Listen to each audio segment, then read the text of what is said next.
में एक प्रतिशोधात्मक भाव है और इस समय मिल्कीपुर में जातीय बंधन टूट गए हैं और मैं समझता हूं लंबे समय बाद पहली बार यादवों के भी एक बड़े वर्ग ने इस बार बीजेपी को वहां वोट किया है। तो मैसिव विक्ट्री जो है बीजेपी हासिल कर सकती है, ये कई लोगों को इस बार लग रहा है। और उसमें भले अखिलेश यादव कहे कि प्रशासन ने किया वो किया, महाराष्ट्र हरियाणा में उसका प्रभाव देखा गया। हाँ, तो लोगों के अंदर हर जगह चर्चा थी भाई। और दिल्ली चुनाव में भी बीजेपी की कुछ वोट बढ़ेगी तो उसमें फैजाबाद के परिणाम के बाद मुझे जल्दी से बताइए, चूंकि पोस्टल बैलेट की गिनती शुरू हो गई है, क्या ये बाईपोल के रिजल्ट 27 के इंडिकेशन है यूपी के लिए? नहीं, लोगों ने मान लिया कि 2024 लोकसभा चुनाव में हमसे गलती हुई है। जो ट्रेंड चल रहा था देश के लिए अभी वही आवश्यक है। ठीक है, मैं इस पर आऊंगा, लेकिन अब बस कुछ ही सेकंड्स में पहला रुझान आना शुरू हो जाएगा। पोस्टल बैलेट की गिनती शुरू हो गई है। हमारे साथ तमाम सहयोगी जो है वो बने हुए हैं, जो अलग अलग काउंटिंग सेंटर्स पर हैं और उन काउंटिंग सेंटर से वो आपके लिए सबसे पहले रुझान बताएंगे, क्योंकि इलेक्शन कमीशन की वेबसाइट पर अपडेट होने में थोड़ा टाइम लगता है। लेकिन चूंकि हमारे सहयोगी काउंटिंग सेंटर पर खुद मौजूद हैं, तो वो आपको सबसे पहले बताते जाएंगे कि जिस राउंड की काउंटिंग पूरी हो रही है वहां पर क्या रुझान दिख रहा है। और इसीलिए हम दावा कर रहे हैं कि सबसे पहले आपके लिए हम नतीजे लेकर आएंगे और रुझान लेकर आएंगे और आपको पता चलता रहेगा कि तस्वीर क्या है। जल्दी से एक रिएक्शन ये दीजिए कि क्या अगर, और देखिए पहला रुझान बीजेपी के पक्ष में, पोस्टल बैलेट की गिनती शुरू हो गई है। बीजेपी गठबंधन को एक सीट पर बढ़त, ये पहला रुझान दिल्ली का आ गया है।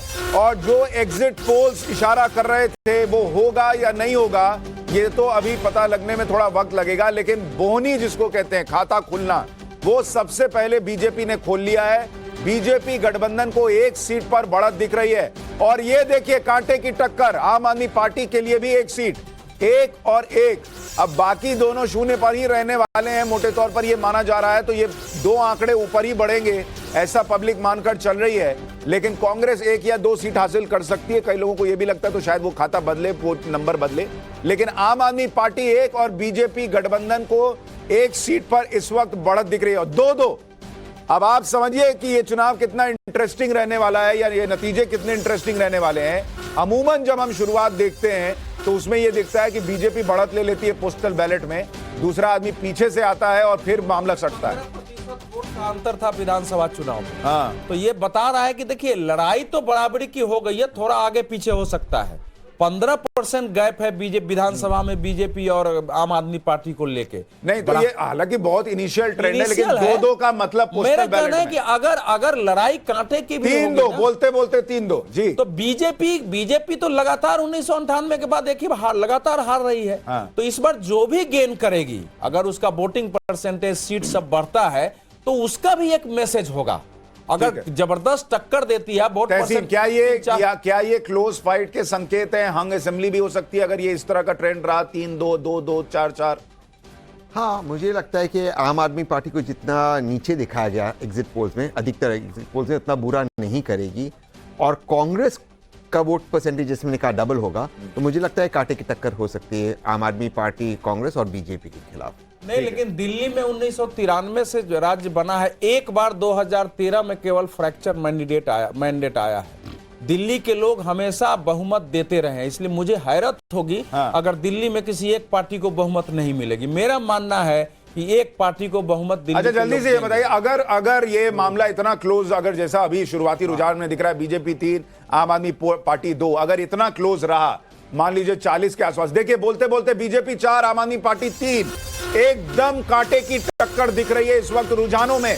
7 सीट के रुझान आए हैं, बीजेपी 4, आम आदमी पार्टी 3। कांग्रेस का खाता नहीं खुल रहा है और अन्य के लिए कोई स्थिति दिख नहीं रही है इस वक्त। क्षेत्र का है, इस पर ये अभी आपको बताना शुरू करूंगा थोड़ी देर में कि कहां से ये रुझान आ रहे हैं। लेकिन 4-3 का मामला है। मुझे ये बताइए, अगर आम आदमी पार्टी 40 सीट के आसपास, 38 सीट के आसपास रहती है, सरकार बना पाएगी क्या? सरकार बनाएगी या तोड़ दी जाएगी? सरकार बनाएगी, लेकिन सरकार 6 से 8 महीने से अधिक नहीं चलेगी। प्रेम कुमार जी, अगर आम आदमी पार्टी 40-45 नहीं पहुंची, 38, 36, 37 रही, तो क्या सरकार बना पाएगी? देखिए, सरकार उस स्थिति में ये होगा कि जबरदस्त फाइट बैक किया, इतनी परिस्थितियों के बावजूद ये आंकड़ा लेकर आए, तो वो एक 5-4 हो गया है। 9 सीटों के रुझान, 5-4, गजब क्लोज फाइट। आप देखिए ऐसा लग नहीं रहा है।